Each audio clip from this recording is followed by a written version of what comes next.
ऐसी है, कहता सुबह नसीब महाराज जी मैं उपवास खोलता हूँ। उनके बेटा जा खोलिया। पर यदि इसको ये बोल दिया था आज तेरे प्रवचन है, ये प्रवचन करता होता तो उपवास खोलने नहीं जाता, उसकी उमंग आ जाती। वो उमंग आ जाती तो कहता चलो अपन बाद में देखेंगे, अभी तो चलो प्रवचन करने जाना मुझे। अथवा उसे ये कह दिया बेटा सुन, ग्वालियर में अभी अभी 1 घंटे में तुझे 1 करोड़ का मुनाफा होने वाला है, अब तुम देख लो पानी पीने जाना है कि नहीं जाना है। बोले बाद में देखूंगा, पहले अब लेके आता हूं। जहां वस्तु की उपलब्धि होती है, जहां अर्थ की उपलब्धि होती है, अब विषय आइए मूल में, जहां अर्थ की उपलब्धि होती है वहां सामान्य अर्थ पर ध्यान नहीं दिया जाता।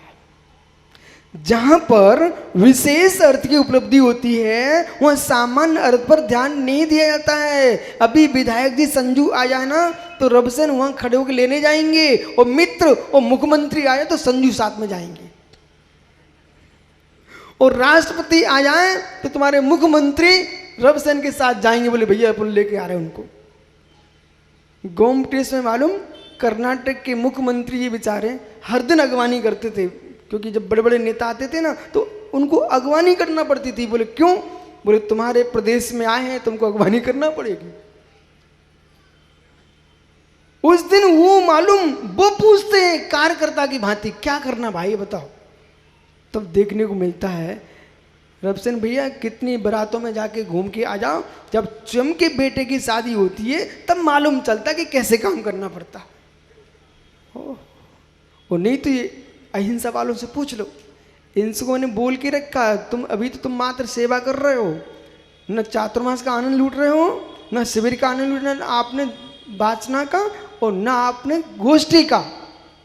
क्योंकि जब लोग यहाँ आनंद लूटते हैं तब तुम पंडाल के चक्कर काटते हो।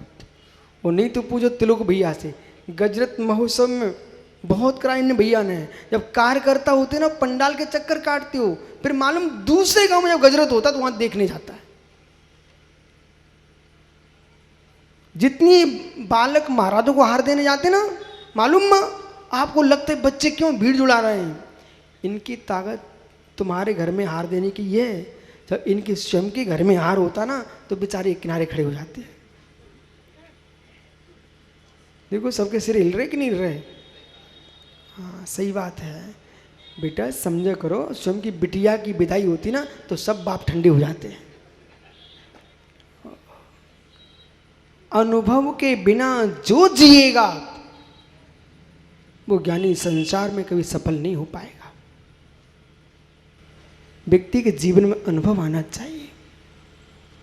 जब मुर्जाज आचार्य को गए, उस श्रावक मां बन के जब हार देता है, उसमें श्रावक का चेहरा देखने लायक होता है। चेहरे पर उमंग, जैसे कमाऊ पूत को मां देखती है। और मालूम बेटा रिपित ये मत सोच रहे कि माँ मिठाई खिला रही है, तो वे भूल मत कर लेना जीवन में। संसार में तुझे माँ मिठाई भी खिलाएगी, नत्थु कक्का भी बुलाए कि बेटा हमारे घर में भोजन कर ले, तो कोई ऐसा नहीं है। इसको तुम्हें भोजन कराने में स्वयं आनंद आता है, अपने आनंद लूटने के लिए तुझे बुलाया है। यदि आनंद नहीं आता होता तो मित्र भदौरिया जी ऐसे गरीब भी श्रावक हैं जो बेचारे ठेला लगा रहे हैं, 15 दिन 25 दिन हो रहे चौका लगा रहे हैं। मुझे पता है अपने बेटों को इतना सुंदर नहीं खिला पाएंगे, लेकिन तब भी मुर्जाज की तैयारी में लगे। ये क्या है? उन्हें अपनी गरीबी का भी भान नहीं है, उन्हें तो मात्र गुरु दिखाई दे रहे, ये गुरु के चरणों के आनंद को लूट रहे हैं।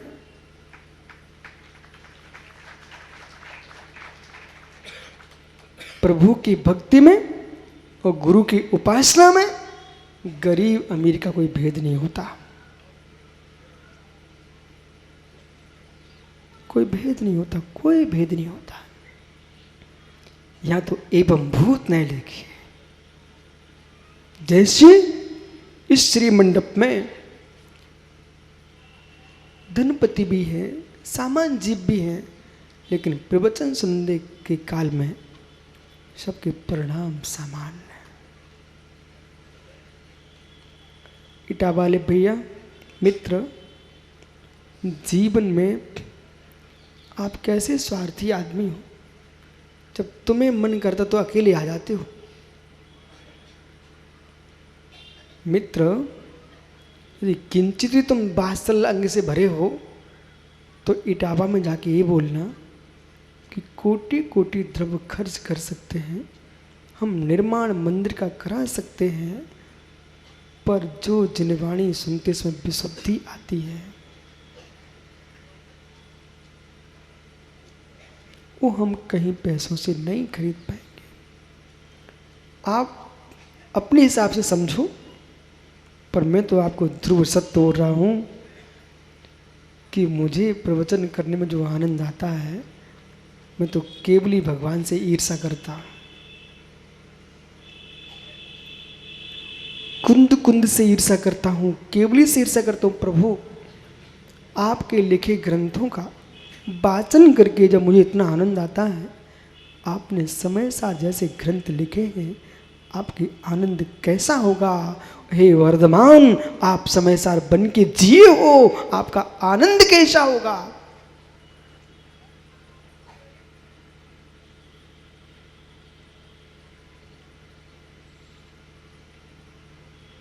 इसलिए पापी से पापी आदमी मंदिर में खड़ा हो एवं भूत नय से देखना, सूक्ष्म सूत नय से देखना। खड़ेरी मित्र, ये मत कहना देखो ढोंगी यहाँ मंदिर में खड़ा है, अभी मेरे मकान पे कब्जा कर लिया। भैया आपकी बात मैं मानता हूँ, हो सकता है ऐसा, लेकिन फिर भी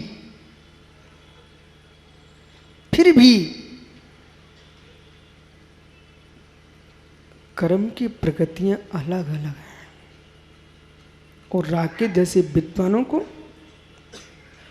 इनका विश्लेषण करना चाहिए। उसकी अपेक्षा ये मत चढ़ाओ, ये चढ़ाओ, ये सब फालतू बातें हैं। इन्हें विश्लेषण ये करना चाहिए, अहो मेरे मित्रों, ऐसा बोलना पड़ेगा, अहो मेरे मित्रों, मैं जिस भगवती जिनवाणी के आनंद का पान कर चुका हूं, मेरे साथ तुम भी बैठ के निर्णय करो। ऋतिक भाई सुन रहा है कि नहीं? बेटा निर्णय ये करो।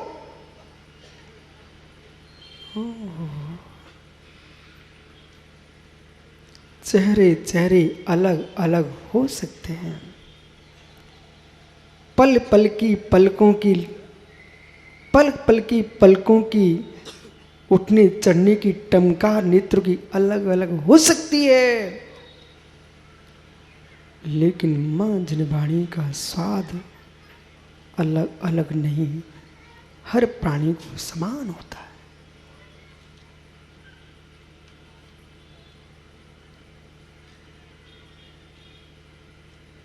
न मुझे तुम्हारे फूलों से प्रयोजन, न तुम्हारी पत्ती से प्रयोजन, न मुझे तुम्हारे श्रीफल से प्रयोजन, न गोलों से प्रयोजन इस बात का है कि अंदर भावों के कसाय के गोले शांत कैसे हो।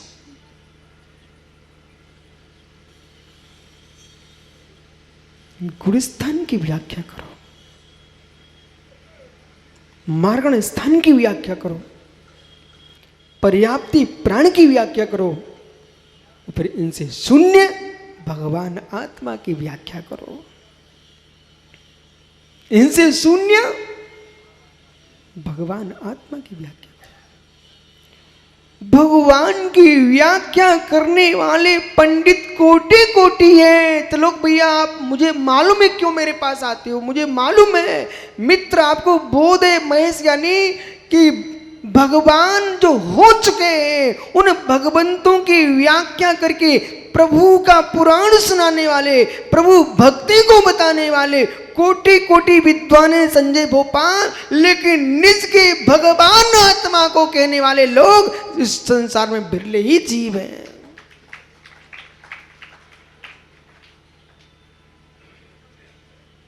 भगवान को भगवान कहने वाले मिल जाएंगे बहुत सारे लोग, लेकिन हर प्राणी में भगवान बसा है इसे बताने वाले लोग बहुत कम हैं। लावन भगत मंदिर की पूजा करने गए, यानी तू लावन, और भगवान की मूर्ति पे चूहा घूम रहा था और तूने पिंजरा रख करके बाहर छोड़ दिया। अरे अज्ञानी, तू भगवान का भगत है ही नहीं है। अरे मैं समझा रहा हूं, माना कि पूजा करने गए थे, उसने बीट भी कर दी, फिर भी मित्र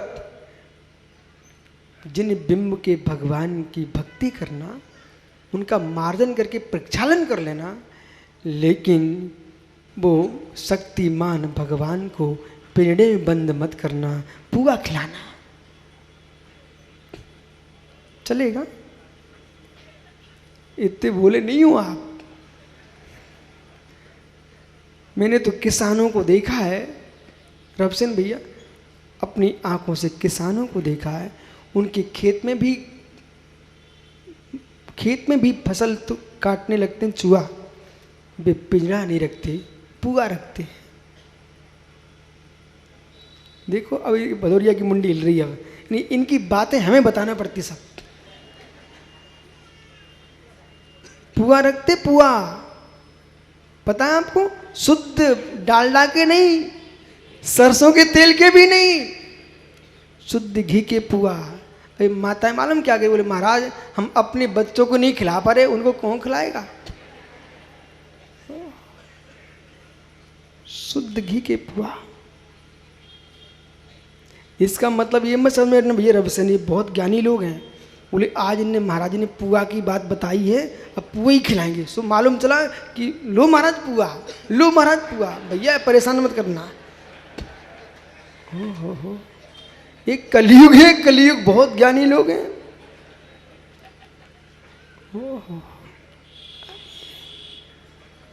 पप्पू समझ रहे ना? जीवन में अच्छे से अच्छे ज्ञानी बनना हो तो पुनः मैं आज कहूँगा, एक गांव में मत रहो, नगर नगर में घूमो तो ज्ञानी बन जाओ। एक नगर में मत रहो, गांव गांव में घूमो तो ज्ञानी बन जाओगे।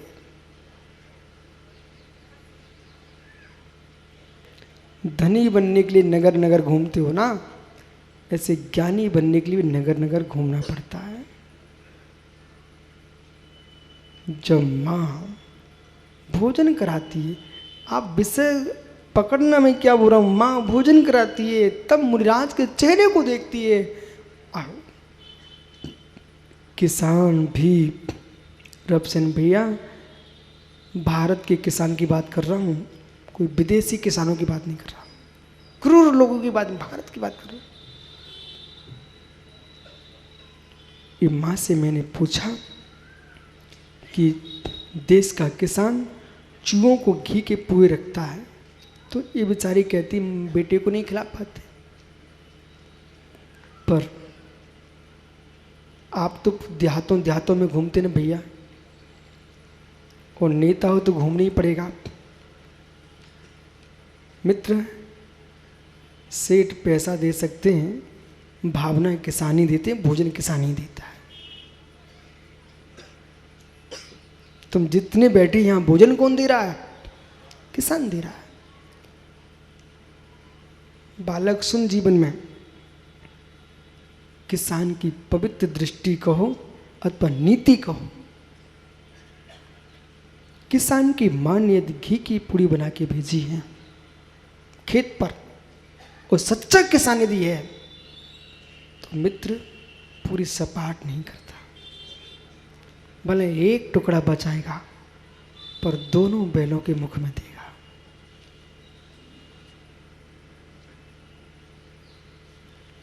और एक पुड़ी के टुकड़ा खा करके दोनों बैल, मत विश्वास रखना,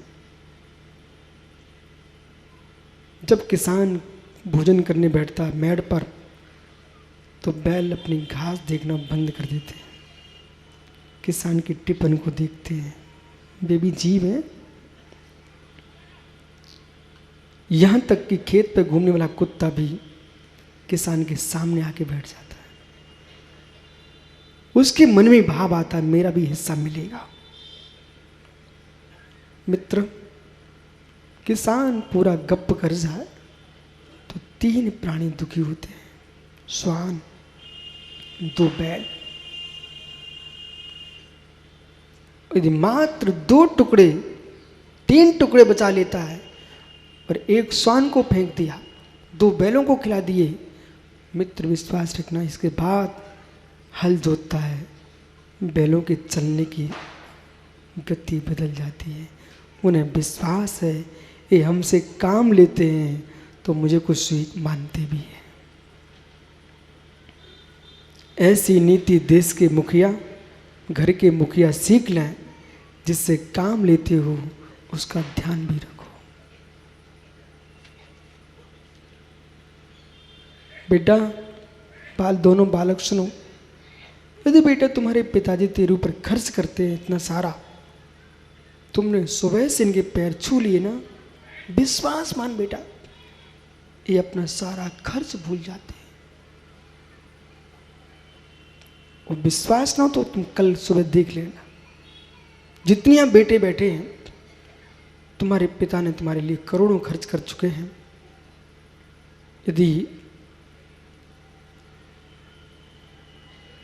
यानी विदिशा बेटा सुबह से पिता के पैर छू लेता है, और माँ 9 महीने का कष्ट भूल जाएगी और पिता पूरे पैसे खर्च करने भूल जाएगा। विश्वास मान। शिष्य को गुरु ने ज्ञान दिया, खूब मेहनत किए, और शिष्य ने आके प्रणाम किया है, गुरु पूरी थकान मिट जाती है, और शिष्य कितनी श्रम करता हो और गुरु ने आशीर्वाद दे दिया, शिष्य की पूरी थकान मिट जाती। अभी आचार्य विराग सागर बुलाएं, आपको पता है ना, जब अभी बीच में अपन भिंड में आए थे ना, तो 2 दिन में सुब्रत सागर कितने चले थे? 90 किलोमीटर। ग्वालियर से भिंड आ गए थे, मालूम? मित्र, अम्मा गाय रमाए बछड़ा न आए तो बछड़ा कैसा? शिष्य बुलाए गुरु बुलाए और शिष्य न जाए तो शिष्य किस बात का? जो किसान काम करता खेत पर तो बैल भी देखते हैं, और किसान की माँ रोटी खिलाती है और बेटा रोटी खा रहा है, माँ चेहरा देख रही बेटे का, पर देख क्या रही है? मेरे बेटे की मेहनत। मूल विषय पे आ रहे हैं आप। मेरे बेटे की मेहनत रंग लाएगी, और ये मिट्टी दिख रही ढेले, इसमें बालें खिलेंगी। मेरे बेटे की मेहनत, साम्य सागर, मेरे बेटे की मेहनत रंग लाएगी, और मिट्टी के ढेलों में बालें फूलेंगी। ऐसे मित्र जब जब साम्य सागर श्रावक तुमको आहार कराते बेटा, ये नहीं देखते तुम मंच पे बत्ती आओगे, ये देखती है आहा मेरा बेटा साम्य सागर ये आहार ले रहा है। ये जब जब आहार देती माँ तो क्या देखती किसान की माँ? मेरे बेटे की मेहनत रंग लाएगी, खेत में बाल खिलाएगी, फूल खिलाएगी। ऐसी जब जब श्रावक माताएं आहार देती मुनि को, ये क्या देखती? ये मेरे मुनि लाल ये रंग लाएंगे और भगवान बनेंगे, सिद्धालय पर अपना ध्वज फहराएंगे।